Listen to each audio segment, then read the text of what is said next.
A brave mountaineer gets trapped in a crevice in the middle of the Grand Canyon for several days and must do the unthinkable to get out of there alive. That's why today 127 hours.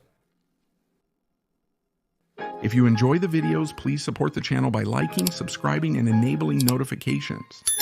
It's free and helps me keep growing. Now let's get started. This is the story of Aaron Ralston, an adventurer about to embark on his next journey to the Grand Canyon. So he starts his route in a car while recording himself saying that he will go alone, accompanied by the night and his favorite music. At one point, he leaves the car parked and we see him start the journey on his bicycle, which he handles like a true expert and thus travels the place.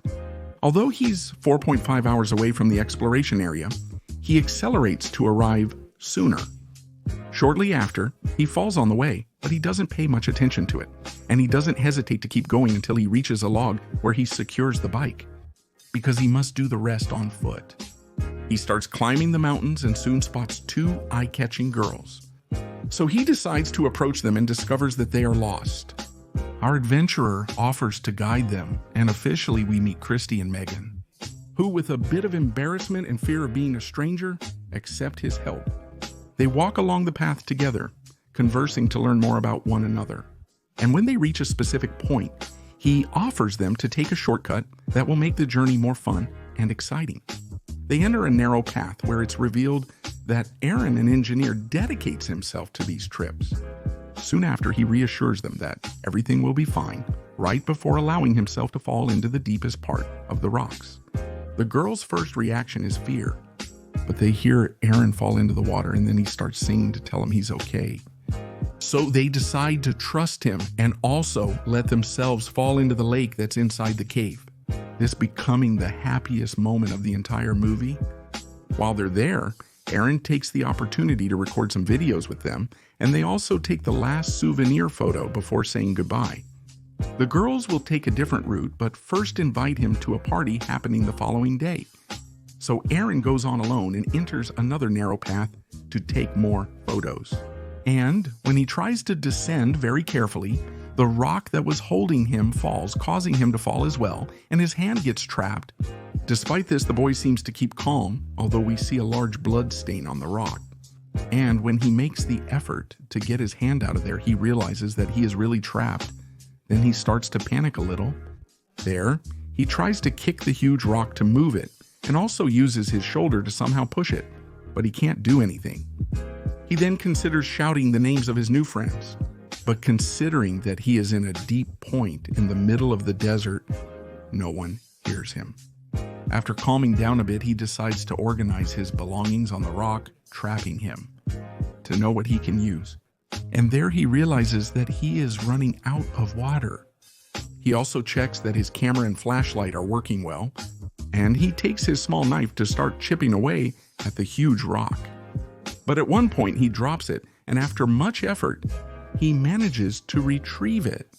Then he realizes that his hand is losing sensitivity, which is not good news, and that the knife he is using is not very sharp. Despite the passing hours in darkness, Aaron remains trapped but persists in filing the rock, unwilling to give up. After 11 hours, he can no longer endure the thirst and decides to drink a significant portion of his remaining water. He starts recalling memories of his youth in the Grand Canyon. Soon after, he gets the idea to hook a tape on a higher rock. After 40 minutes of trying, he succeeds in hanging himself and uses it to swing and rest his legs. At dawn, Aro gazes at the sky, hoping to find an escape. But the most he can achieve is that the sun's rays can reach at least part of his body after a long and cold night in the desert. Just then, he starts recalling his childhood when he first saw the Grand Canyon and was stunned by its magnificence. After being trapped for 24 hours, he records a video saying whoever finds his camera can keep it. But he asks to get that video to his parents. He starts recounting his experience, focusing on his trapped hand's thumb, which has turned blue, leading him to believe it's definitely lost. He also says that he has very little food left and only has about 200 milliliters of water, so he has little hope of getting out of there. At that moment, he hears someone's footsteps on the rocks above and begins to scream desperately for help. But this doesn't work, and truthfully, we don't know if what he heard was real. That's why Aaron begins to plead with himself not to go mad in the middle of the desert's solitude. The hours pass and night comes again, so the temperature begins to drop. To avoid freezing to death, Aaron covers his body with ropes and everything else he has to provide some warmth. After many hours, he decides to have dinner with a snack from his backpack. He listens to music that brings back memories from his childhood and youth. But the hunger persists, so he removes his contact lenses and eats them. He recalls ignoring a voicemail from his mother the day she left it. With this, he starts remembering special people from his life. Dawn breaks again and it's already Monday. So he gathers the necessary strength to try a new technique. So he uses the rope to try to lift the rock that has him trapped, but he doesn't succeed. This exhausts him a lot, and his mind plays a trick on him because he starts to remember hundreds of refreshing drinks just to torture himself. To distract himself, he records a new video summarizing his experiences from the last few hours. And there he tells us that his body is acting weird because he urinated and his urine had a horrible smell. He also discovers that his arm is what's stuck under the rock. So he decides to make a large tourniquet and use his knife to cut off his arm, as it's the only way to get out of there. But when he tries to cut open his skin, he realizes that the knife isn't sharp enough and he only manages to make some small wounds. Never buy cheap tools made in China. He recalls the knife was a Christmas present from his mom, clarifying it wasn't her fault as it was a good gift. And there he begins to remember his youth with his family. Then exhausted, he drops the container with the remaining liquid, losing half of it. And shortly after, he begins to remember when he met a blonde girl he ended up dating. A big storm starts and Aaron takes advantage of it to collect and store as much water as possible. Although it initially appears dangerous as the crevice floods from the relentless rain. It ends up being very helpful because this way Aaron can move the rock to get out of there. And by doing so, he manages to climb up the mountains until he reaches his car. Despite feeling awful, he goes directly to his blonde girlfriend's house. Despite Aaron being badly hurt, she looks at him with contempt and slams the door in his face instead of helping him. And at that moment, he wakes up in the middle of crying because it all turned out to be a horrible nightmare. The next day, Aaron starts with good energy and shows it by recording a new video as if he were presenting a television show. Good morning, friends.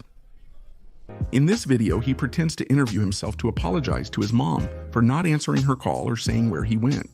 And there we find out that no one knows where he is. So he himself comes to the conclusion that if his coworker reports his disappearance today, the police will make him wait until Wednesday to start looking for him, and by then he's likely already dead. In his speech, we encounter Aaron, a selfish and lonely man who chooses this life over staying connected with his family. So he uses the tape to apologize to them for not appreciating them enough and to thank them for the time they spent together. Immediately after, he decides to take the few drops of water he has left and begins to feel his heart beating rapidly as more memories return to him.